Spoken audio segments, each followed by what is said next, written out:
On to chapter 12, Peter's first battle. So at this point, the others arrive at the camp near the stone table, and they see Aslan for the first time. And then, sets the scene by describing him as being surrounded by dryads, naiads, centaurs, a unicorn. This one always gets me. A bull with the head of a man. I just imagine there's the big bull body, and he's like, moo. Carl. And then there's a pelican, an eagle, and a great dog, it says. And then he has two leopards beside him, and one is a great dog. Again, one crown. Of these things is not like the other. Yeah. The leopard, one of them is bearing his crown, the other is his banner bearer.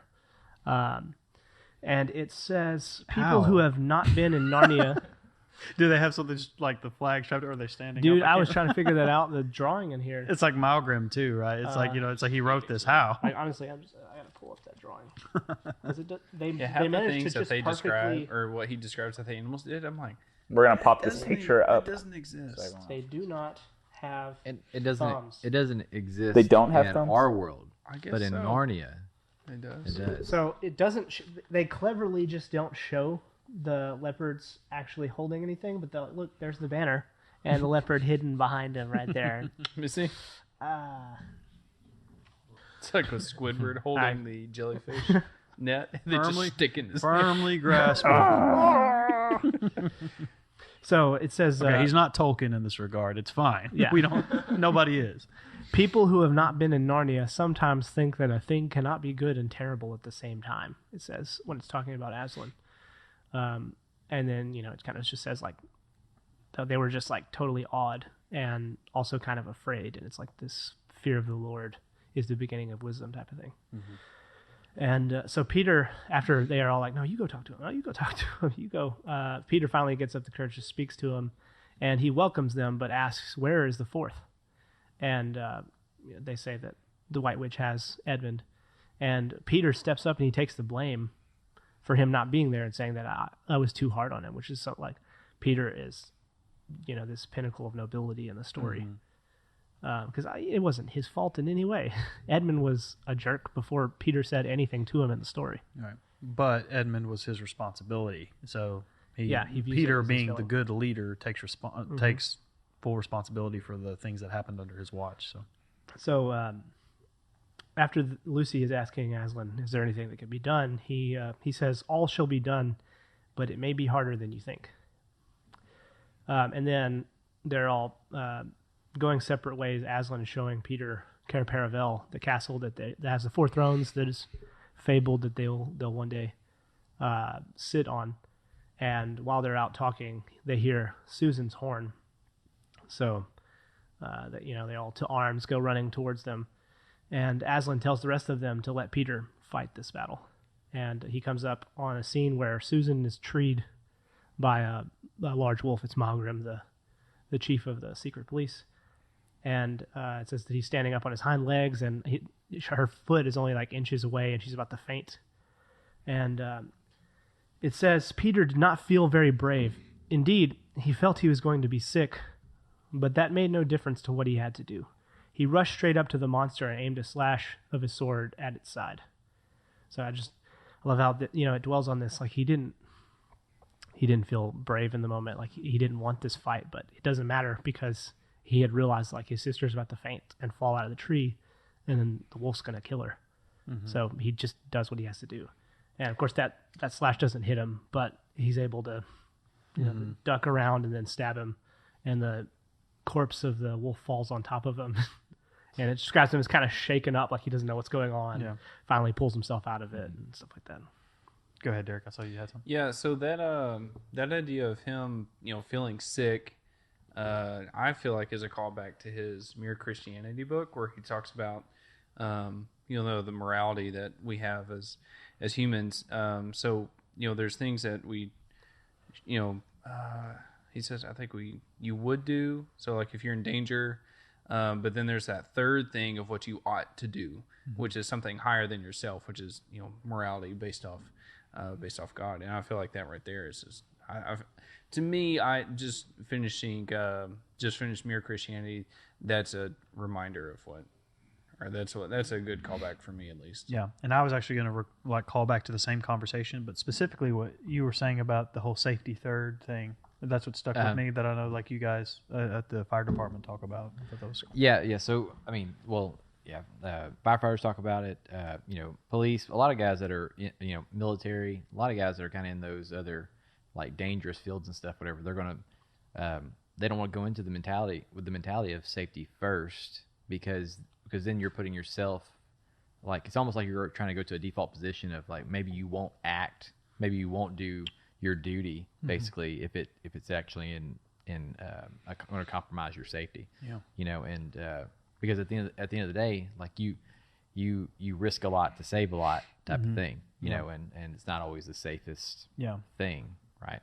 But there's duty and there's honor and there's those things that we're trying to do the right thing, and so it's interesting seeing that with Peter in the book because he's scared, but like that's what he's feeling. He's feeling some fear, right? And that's the whole idea of bravery is that you feel the fear. Lewis is probably calling on his own combat experience in World War I. Yeah, that's what I was going to bring up. I was wondering if he's actually been I didn't know that. soldier. Yeah, he was wounded and taken off the line too. I mean, I knew Tolkien was. I didn't know C.S. Lewis was. They both did. Oh, interesting. What were you saying, Tim? Sorry. No, I was just going to say that the way that he talks about fear, it sounds a lot like how soldiers talk about fear in a way of like. Yeah. There's a quote that I'm probably just going to cut this all out because I can't remember the quote off the top of my head, but. There's a quote by anyway. I don't even know who says it or where I've heard it, but it goes along the lines of the time whenever you're the most brave is whenever you're scared and overcome it, and do what you're supposed to do to save someone else. That's the time that what real bravery is, I guess you could say. Mufasa talking to Simba. Yes, I don't know if you can get it. That's what it. That's what it is. Because he's talking about he's like, Mufasa. because he's like, well, a king is never scared, and he's like, today I was more scared than I've ever been. In Yeah, my life. that's exactly what I was and he's thinking. like, whoa, what do you mean? That whole conversation. Oh, I was going to say, you guys Go ahead. I was just going to say that all of this in relation to Peter, I think, is specifically impactful though, because with the parents being gone, Peter has now been thrust into the position of guardian, and with guardian becomes being the protector, and so this all goes with the same thing of him begrudgingly or at least fearfully stepping into the role that was given to him, and that's an inspirational thing that I think most people at some point in their lives will find themselves in some semblance of that same situation. But Peter, being so young and being able to do it is kind of one of the things that sets him aside, as you said, as like this kind of pinnacle of nobility. Yeah. The fact that even at such a young age, he was able to put aside his fear and step into the identity that he's been called into, which is guardian, protector, and ultimately like the leader of this group. Yeah. I think that we can bring up Jordan Peterson again in a situation like this. That this kind of it speaks to me, and I think a lot of like men around our age. Yeah. This whole discussion about duty and honor and like stepping up to responsibility, and that we have this craving for it, but maybe not in this type of situation, right? Like he didn't want this fight, but he absolutely will do what he has to do to protect his family. And so anyway, that resonates with me. Absolutely. Yeah. One of the other things too is it's interesting how, like, whenever there's actually a true act of bravery, so like when we're seeing this, what Peter's doing here, that there's beauty in it, right? So I think that's another one of those things that men may not, we may not necessarily say something is like necessarily beautiful or like we're going after what is this beauty or whatever, but sometimes maybe just because we're guys or whatever, but that is what that is. Like when we see something like that and we see men in a sheer act of bravery, like, or a Navy SEAL or someone going in there doing what they need to do, like that is beautiful, and we're drawn to those types of things. Absolutely. May I quote Faramir really quick? Go ahead. We're obviously going to read this a lot later, but he says, "I love not the sword for its sharpness, nor the arrow for its swiftness, nor the warrior for his glory. I love only that which they defend." And this is coming from one of like the ultimate warriors in the book. So that's at the core of what you were just even saying. Dwelling on Lord of the Rings a little bit in this conversation, I texted you the other day about how, of course, there's all kinds of scenes that I love to watch, even if I'm not going to sit down and watch the whole movie of the Lord of the Rings films. But one of them it's more of a subtle moment, but that always gets me is the beacons are lit scene. And Aragorn comes running into the hall. Beacons are lit. Gondor calls for aid. And there's that moment. Like Theoden has kind of been like, where was Gondor when the Westfold fell?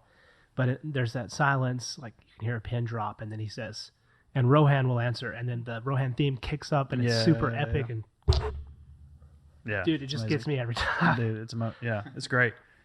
And it's the same thing. It's stepping up and doing what's right, even though in that moment he's not sure if that's the best thing for his people. In fact, all evidence would suggest that it's not. But he always good. You're supposed to drink the water, not inhale it. MB dog, that went down the wrong hole. You're not Ulmo, bro. Take a breath. He's like, what is this? Exposed. Shame. Shame. Okay. What were you saying? I will say that like that scene, it is beautifully acted because you could actually see the fear, like whenever he's like, the beacons are lit, and he's like, and we will answer. Yeah. Well, because not only has he been called to do something that he's been totally against and something that we've just said he's kind of fearful of, but he's also just got done with the giant battle. Yeah, and they just got done with the giant battle, but he's also been proven wrong in that moment because he earlier has basically hinted at like Gondor would never ask for us, or you're like, and then, and here comes the beacon. Yeah, it's lit. So, yeah, and with all. Well, we'll get into that later, but there's an oath between Rohan and Gondor, so he's stepping up in that moment and upholding what is his duty. So, anyway, back to Lion, Narnia. The Witch, and the Two Towers. Yeah. So, at the end of that scene, Aslan sends a party to follow the other wolf back to the enemy camp, saying that they're going to lead you to Edmund. And then he knights Peter as Sir Peter Wolfsbane. By the way, if modern people read or wrote this, like there would be an uproar about he killed the wolf. Yeah, why'd you kill it? And then, but in this, the Christ figure in the story rewards him, knights him. Yeah, it's like clean that nasty stuff off your sword. Yeah, but mongrel garbage. Yeah, exactly. But now there would just be an uproar. Yeah, like why didn't he cut his leg? Yeah, cut his legs. I'm sorry, I just thought of that. Once again, slash at the leg. Circle. Well done, Tim. So is this the part? Is this the part where Aslan says, "Always clean off your sword"? Yes. So what is that about? Because that went over my head. It's just good hygiene. I mean, that's like bacteria. Well, for one thing, I mean, just like you're in a medieval setting, so he's being a little realistic here. You have to clean your sword before you put it back in the sheath, or it's going to be absolutely rusty and disgusting. Right. But also, I think there's a symbolism there about like what's done is done, leave it behind you, move forward, kind of thing. That makes sense. Because that's his first kill, and he's a kid. So of course it's a wolf. It's a talking wolf. First of many, my people. Yeah, he's about to stack bodies. Yeah. Aslan's like, we'll send this 14-year-old little kid to go kill this wolf with a sword. Yeah, super easy. You're ready. Everybody's remember because he even says everyone stand by. Yeah, he tells them to let him out. Peter gets beat. Oh no! Prophecy failed. That's another one of those things though. It's like it's interesting the test that Aslan's giving to Peter because he could go in there and take care of it for him. Yeah, but it's kind of a David and Goliath moment. Yeah, in a sense. Yeah, this is like the chief of the secret police. It's an initiation into like, hey, you do have what it takes as a king or as a man. Like you have what it takes to go out here and defend and protect. And we desperately need this message today because like especially just within the Christian context. Like, it's so watered down. Like, even the idea of like stepping up and doing these kinds of things in defense of what God has given you is something that is very controversial today. Yeah. Where there's just like, in my opinion, which is this like almost cancerous level of like hyper pacifism, where like Peterson has touched on this a lot. And this is a reason why there's a revolution in America of young men who, like, when they hear things about responsibility and adventure and these kinds of things, just like it stirs something up in them. It's because God made us that way. We're supposed to be modern knights, is another thing that Lewis and others have talked like. So anyway, so this kind of thing, I think it's interesting that in their first interaction, the thing that Aslan calls Peter to is in stepping up and doing something like this that, you know, is it's not pretty, it's not ideal, but it is good. Yeah, in the traditional role of a man protector. Exactly. Right. Dylan, you can't say that. Yeah, Pete. Right. Well, I will every time. I'm just kidding. No. Well, I think Get wrecked. you know, the older generation had these stories, so they have that sense of, you know, knighthood and urgency. Whereas, you know, me growing up, we just had like Cartoon Network cartoons. Like, there were no knights. There was Courage the Cowardly Dog, like stuff like that. Like, so they're like, you know, I didn't grow up reading C.S. Lewis, you know, Chronicles of Narnia, so I never had, you know, the knight in shining armor, take responsibility, stuff like that. So I think that's the reason why there's that hyper passivity that you were talking about. Well, and then not only that, but even like on the cartoons, and you mentioned one of them, but I'm not quite sure if that's one. But I don't know. But in a lot of cartoons, like previous decades have just been absolutely rampant with the same narrative, which is that you have the head of the household is a man who's a bumbling idiot, and he's inept. I hate this so much. Right, which is Simpsons, like Simpsons, Family Guy, everything. But even like on the more just Sitcoms straight sitcoms, it's all the same All the thing. husbands are There's super never dumb. They suck. Yeah, at there's everything. nothing, because apparently it's just not entertaining or it doesn't sell. Peppa Pig.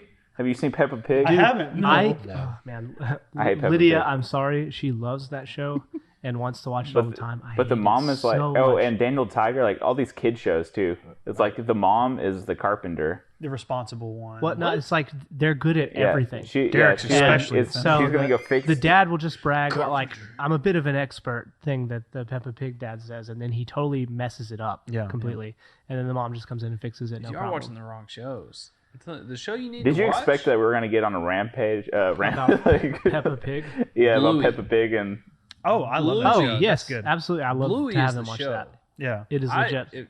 I would almost watch that without my kids. Yeah, no, they have Well, That's like hilarious. I'm just joking. legit No, it's really good. traditional roles and stuff like that. So Yeah, but regardless, back the main point. we're talking is- about a kid's book anyway. So. Yeah, the main point is we do need a return. We desperately need a return. And this is another reason why, like from the very beginning, we've talked about in the introductory episode, like, why do this? Why Lewis? Why Tolkien? It's because it gives us these things that our society's lacked for so long now, which is looking up to specifically, I'll say, males being adept, being leaders, stepping up into positions of guardians and protectors and all that stuff, and walking in those identities unashamedly, and because like we've just discussed, we've had a great shortage of that in recent decades. So Yeah, and it's we the need to roles get we're called to be in. yeah, absolutely, and that's a controversial point. But like I said, we're not going to shy away from controversy on this show. That's what we believe, and These are facts. Yeah, from the very beginning, what we've said is one of the things that unites us as a group is that we believe in capital T truth. We believe that there is objective truth in the world, and that we are passionate about seeking it, understanding it, and being able to clearly articulate it so that we can spread it and let it have its day. And this is one of those things. Can I get an amen? Amen. Like George Lucas, let us pray. So chapter 13, Deep Magic from the Dawn of Time. So the White Witch and the dwarf are talking about the stone table and killing Edmund on the stone table, and they're talking about how this was like the proper use of the stone table, but they may not be able to make it because Aslan's camped out over there. So I found that interesting that this is the area where they're supposed to get to make these kills, and they'll elaborate on that more in this chapter. But as they're preparing to kill him, the rescue party arrives and carries him back to the camp. And then he talks with Aslan, and we don't get to see what he actually says, but this is like the first time he's had to confront him, and not that other line that he drew. glasses and a mustache on, and all it says was, "It was a conversation which Edmund never forgot."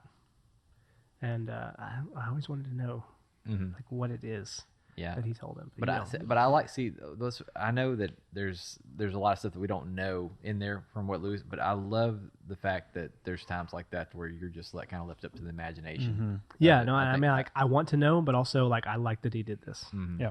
And then Edmund comes because he left it there. I think because once again, Edmund is supposed to be us, so that's a point where we can imagine Christ talking to us. So we get to we don't really need what he says because that's a very personal thing that's probably different for everybody. No, good. And then I did not write down the exact quote of this, but I think whenever Edmund walks back over to his brother and sisters, Aslan just says that there's no need to talk about what happened in the past. Yeah, what's done is done. And we've all had Clean that the moment. sword. yeah. I mean, we've all had the moment with like dad, grandpa, teacher, somebody in authority that they pull you aside, they talk to you, and then after that, it's like we're done. Yeah. You know what to do It's from here on so out. it's so like it actually kills the Shame sort of. and all that stuff. right. But if they keep bringing it back up, that's a different story. Right. And the whole "I told you so," like no one wants to hear that. Love keeps no record of wrongs. Yeah, and I That's mean, a we've tough already one. seen in these chapters that like Edmund, he has been taking the L in his head this whole time. He knows that like he was being dumb and he really messed up, and he got to watch the witch petrify people and talk about killing him right in front of him. And she was about to kill him. She was coming over to him with a knife when he got saved. So anyway, he apologizes to him. They forgive him immediately, and they all hug and embrace. While this is going on, the dwarf comes up as a messenger from the White Witch, and this is that part where Aslan says, "What is your message, son of Earth?" Yeah. Which, so son of Adam, and then he's the son of Earth. Just the world, I like the world building stuff like that. Just I appreciate. So yeah. I like the Son of Earth as opposed to other stuff. I'm like, It's cool. It's not as dense as Lord of the Rings, but he's still got He's that got stuff some, in there. So the witch wants a parlay, and she comes into the camp under condition that she leaves her wand behind for obvious reasons, and is talking to Aslan about the deep magic. Like part of the deep magic is that she has a claim on any traitor, Right. and there is a traitor in their midst, and that traitor's blood is hers by right. And Aslan says that his offense wasn't against you, and she says that it doesn't matter because that that's engraved on the stone table, and if you go against that, then the whole world of Narnia will perish in fire and water, which is like a wild thing that he doesn't really elaborate on much. But the Susan and Lucy, they're taken aback by this, and I think it's Susan that says something like, "Oh, can't something be done? Can't you do something to work against the Emperor's magic?" So we're talking about how this is something that I did it again, that the Emperor beyond the sea put into it. And whenever she says that, it just says, "Work against the Emperor's magic," said Aslan, turning to her with something like a frown on his face. And nobody ever made that suggestion to him again. You just have to imagine, like, what does a lion look at you like when he said, like, work against the Emperor's magic, that he just shut down? No one ever says that. I'm trying to imagine a lion frowning. Well, I guess that's why it says something like a frown, because even I'm like imagining Lewis was something like, what very is this? disturbing. Like, I was imagining the there's grumpy teeth cat involved for sure. Yeah, that's actually that worked better. Yeah, so That's much cooler than my idea. so then Aslan speaks with the White Witch privately, and we don't hear the conversation at all. But whenever he comes back over to the group at the end of the chapter, he just lets everyone know that she renounced her claim on Edmund, and they're all cheering. And then she says, like, "How do I know that you're going to keep your promise?" And he just roars at her and checks her. And it's in the movie, she just sits down, but in the book, it says that she just ran for her life. Right. Got She's- checked all the way out of the camp. She like picks up her skirt or whatever. Yeah, started takes off. I'm thinking of a Scurries off. phrase. I won't say it, but the second word is patrolled.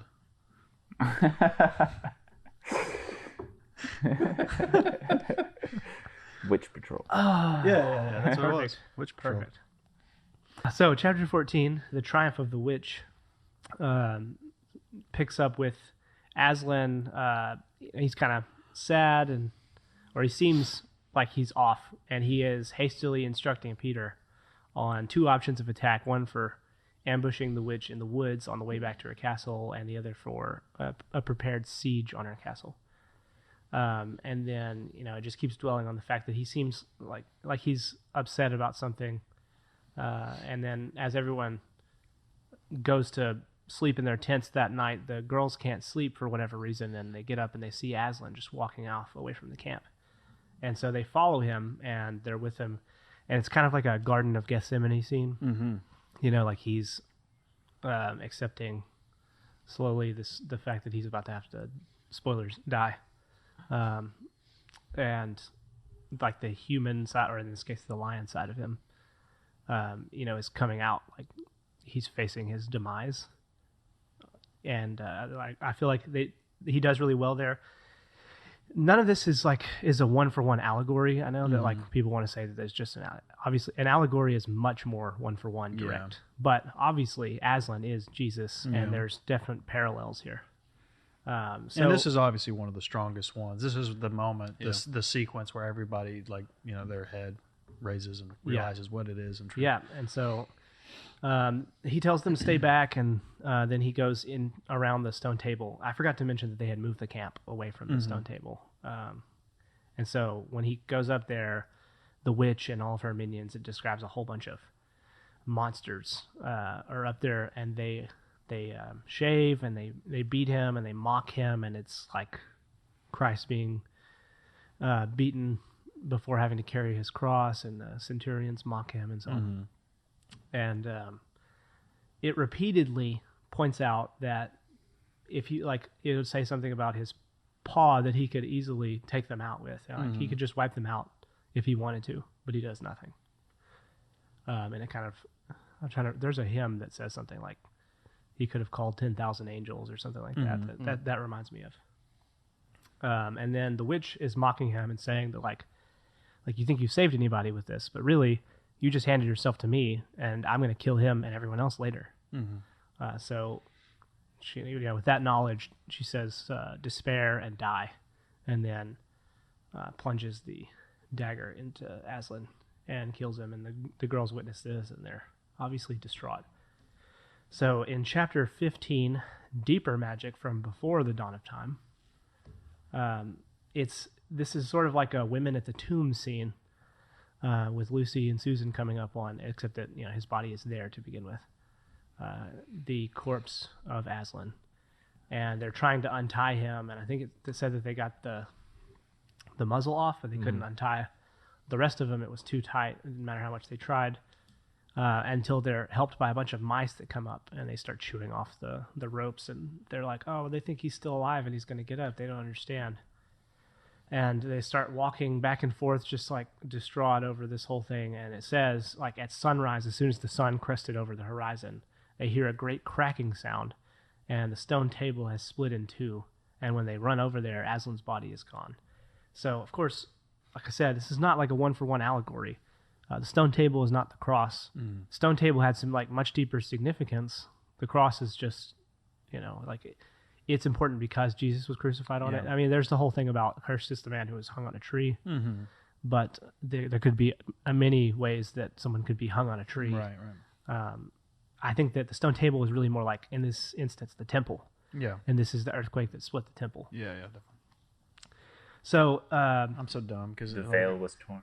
Yeah, yes, exactly. Yeah, exactly. And so the veil's torn to the Holy of Holies, right. and it opens up where the presence of God was out to the rest of the world. Obviously, it's not exactly like that here, but what he says about it, because he pops up, they see him again, and it says that Susan wonders if he's a ghost until he licks her forehead, and it's kind of like see the wounds in his hands and touch his side. And he says that the White Witch didn't know what she was doing, and if she had known better, she would have known that when a willing victim who had committed no treachery was killed in a traitor's stead, the table would crack, and death itself would start working backward. So it's there's some deep stuff in there, but I just lost my train of thought. Anyone else want to pick up on that? I was going to interject a while ago, but I immediately stopped. It's weird because now there's going to be in the video me just saying I'm so dumb, and then we just move on, and so now it's just left there, which is fine. But no, because I was literally going to make a joke about, I don't know why, but as soon as you describe, like, as soon as the sun crests over the horizon, they hear a crack. I just immediately saw Gandalf saying, "The dawn will take you all." Yeah. And then hitting that rock with the staff, and then it Yeah. but except it breaks the table. Yes. But I'm dumb. That's okay. And then all of a sudden you start expounding beautifully about the symbolism of that. And I was like, I'm such an idiot. Oh, so Lewis doesn't write much about what his theory of the atonement is. I think in one of his letters he said that he thought it was deeper than we could understand it. But I think it's pretty clear that he favors the ransom theory because in this case, this was like Aslan was offering himself up as a ransom to the White Witch for Edmund. And later on, we'll see it when we get to the Space Trilogy, or as it's otherwise known, the Ransom Trilogy, because the main character's last name is Ransom. And at one point, he hears the voice of Moleldil in the story, another version of Christ, say that like your name is Ransom. My name too was also Ransom. So anyway, Lewis, ransom theorist confirmed. So then at the end of the chapter, Aslan is talking about how he feels great and like ready to go. And so they get on his back and he just takes off to the witch's castle. And it kind of says that like he's going, picture like riding on the fastest horse, but like twice as fast. So they're basically riding in a car with the top down, just a giant lion running through the country. So chapter 16, what happened about the statues? They've made it to the castle very quickly. And when they get there, the girls are looking around at all the stones, wondering what's going on. And Aslan comes up and he breathes on one of them. And then he goes around. While they're watching that one, he's going around breathing on the rest of them. And it thaws him. And, we talked about, I think it was last time, about how like the Holy Spirit, when we were talking about the flame imperishable being the Holy Spirit, and this thing about like the breath and wind and life, that like the word for spirit in Greek is also the word for breath. And so Aslan is basically pouring out his spirit on them, breathing on them, and it's reviving them. So yeah, anyway, that's that. Yeah. Okay. And then they revive Mr. Tumnus there at the end of all the other people, and it says that he and Lucy, when they see each other, they dance round and round for joy. And then he rallies all of the revived creatures and tells them like, we've got to go now to get to the battle, because it's let us know that like the battle should be happening by now and we need to hurry up and reinforce them. And then just quickly goes through, they're following the scent from a bunch of the hounds, and when they get to the battle, they find that their forces are heavily outnumbered and a bunch of them are turned to stone. But notice that the witch doesn't have her wand now. It specifically points that out. And then Peter is there, like in the middle of the forces, going toe-to-toe with the witch, which I think is epic. He gets his one kill, and then he's the commander, and he's going toe-to-toe with this like Satan figure, basically. And then the whole battle is ended quickly because Aslan just runs up, pounces on her, and ends her. So patrolled again. And then the reinforcements rush in and completely rout the enemy. And then just picking right into the chapter 17, the hunting of the White Stag, is right at the end of the battle. And Peter is recounting what happened, and he says, "It was all Edmund's doing, Aslan. We'd have been beaten if it hadn't been for him. The witch was turning our troops to stone right and left, but nothing would stop him. He fought his way through 3 ogres to where she was just turning one of your leopards to a statue. And when he reached her, he had the sense to bring his sword smashing down on her wand instead of trying to go for her directly and getting made into a statue." And this part always gets me because, he was like the dumb one that got them into a lot of bad circumstances. And he was with the enemy, like the satanic figure in this story. And he saw like the worst of what she could do. And in this moment, when he's been forgiven and he is there on the side of good again, he goes straight for her and immediately shuts her down. Yeah. And he's not going to let this happen to anyone else. Yeah. So he's the villain, but he's also the hero. Yeah, he has stepped up. And for that, he received what would have been a mortal wound. But Lucy has her fire flower juice, and she was able to revive him, and then she and Aslan go around reviving everyone else. And there's of course a celebration that jumps really quickly to Cair Paravel where they're being coronated. And I love the part where Aslan says, "Once a king or queen in Narnia, always a king or queen," which we'll see come into play later when we get on to the future stories. And anyway, so they have their coronation and they're partying, and then it says that they see that Aslan's gone. And I think it was a quote from Mr. Beaver that was talking to him saying like, "Oh, he'll be coming and going. You must impress him.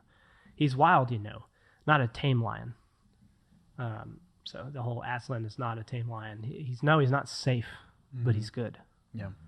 The whole tame thing has always struck me as like, as far as in as much as we're trying to discern the allegory, like to me that's always struck me a little bit of like them trying to say like you can't perceive him, like you don't know, like kind of how like this was it in John in the Gospel of John when Jesus is talking to Nicodemus and he's talking about like when people are born again, talking about it's like the wind, you don't know where it comes from, where it's going to come, when, and all that kind of stuff. It makes me think of that. It makes me think of like when people expect or when the kids expected Jesus to be or Aslan to be there physically the whole time. It kind of reminded me of at least in our world, it's like us expecting to know exactly how God is moving at all times.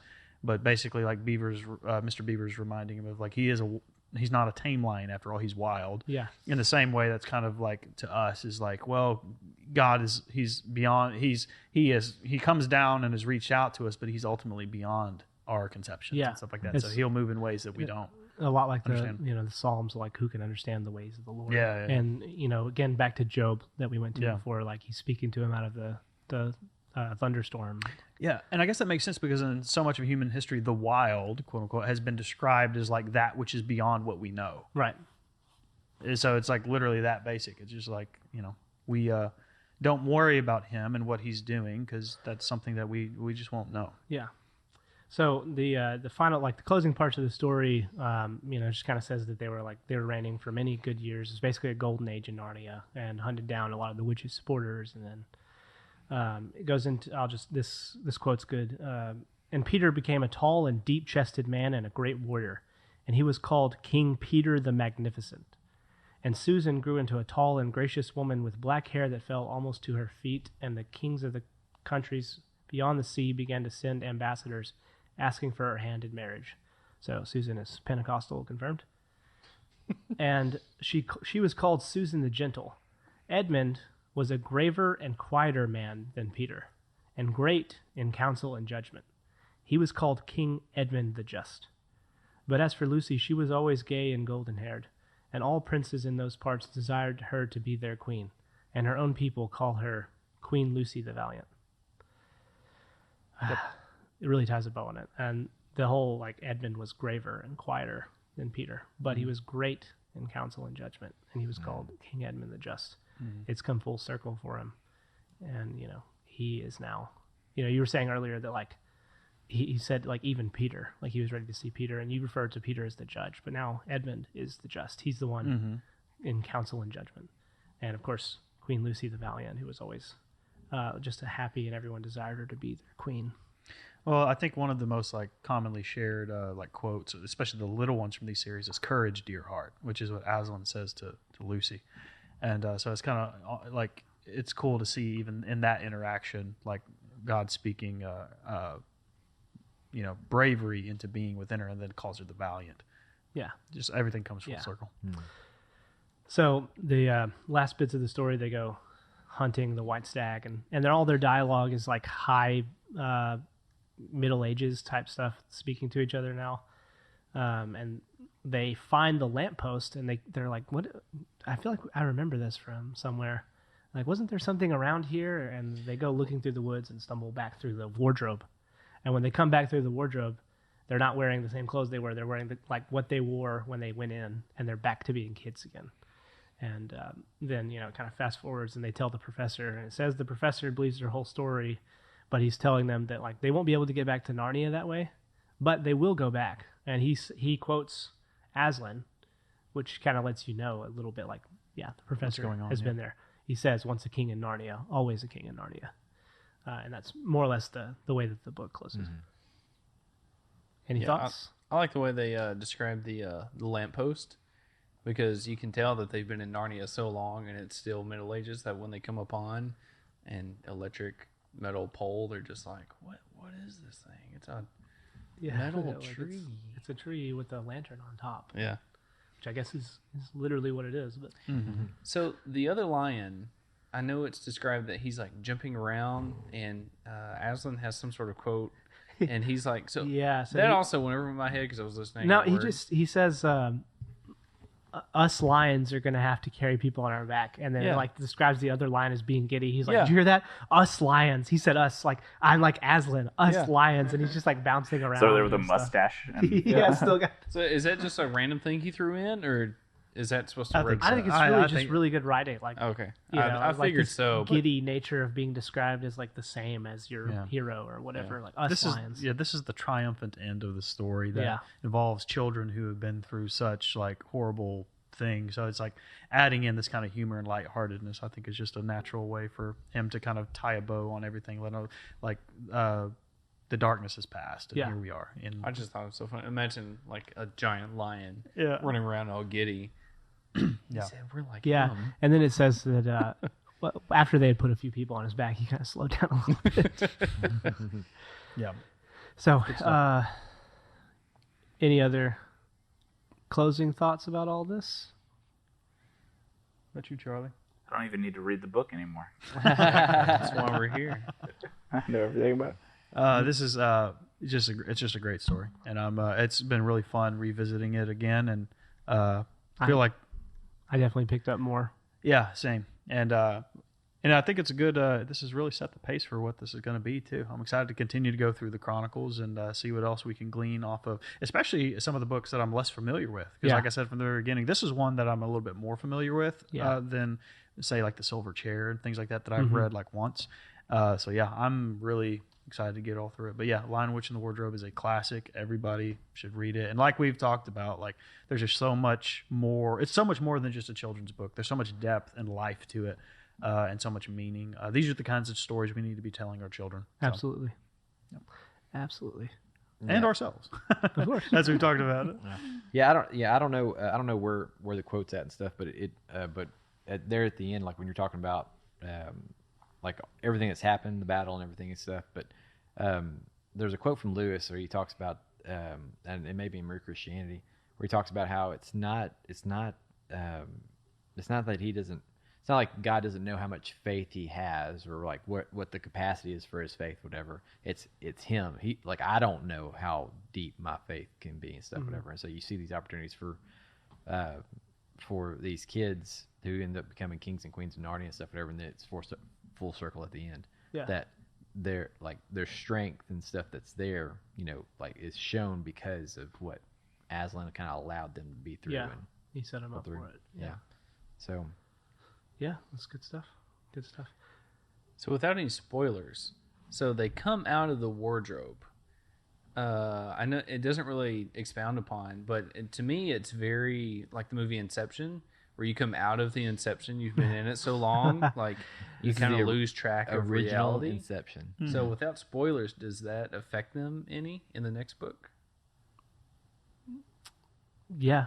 Well, obviously they still have all their memories of Narnia. Yeah, they remember what happened. So they're- Okay, because they grew up and then they immediately get thrown back into their reality, and then now they're back as Peter's a 14-year-old boy. Yeah. So I imagine that's got to be it. Now, if you're They're- talking about they're the definitely changed. Edmund is very much changed. Like, he doesn't go back to being a little jerk, obviously. Well, I can so imagine. the things that you're imagining, like the moral stuff, the moral teachings and stuff. But if you're asking, like, do they come back with like the experience and knowledge of a grown man, or like do they, are they children who now contemplate exactly the intricacies of adulthood? I don't necessarily think so. I think more so they come back. At least I can't recall really. It's like a middle ground, I think, between like they don't come back with the minds of like 28-year-olds who have been kings for 14 years. And that's what I was getting at. But they're definitely well advanced beyond their years. when they oh, come for back. sure, yeah. And in the movie for Prince Caspian, they depict this where Peter is like getting into fights with other kids his age on the like the subway, and he's just saying like, like we were kings and they're talking to me like, like I'm nobody or something. It's like the disrespect. Get on your knees, mortal. Yeah, peasant. We was kings. Yeah, so Canceled. and that's where we ended. Yeah.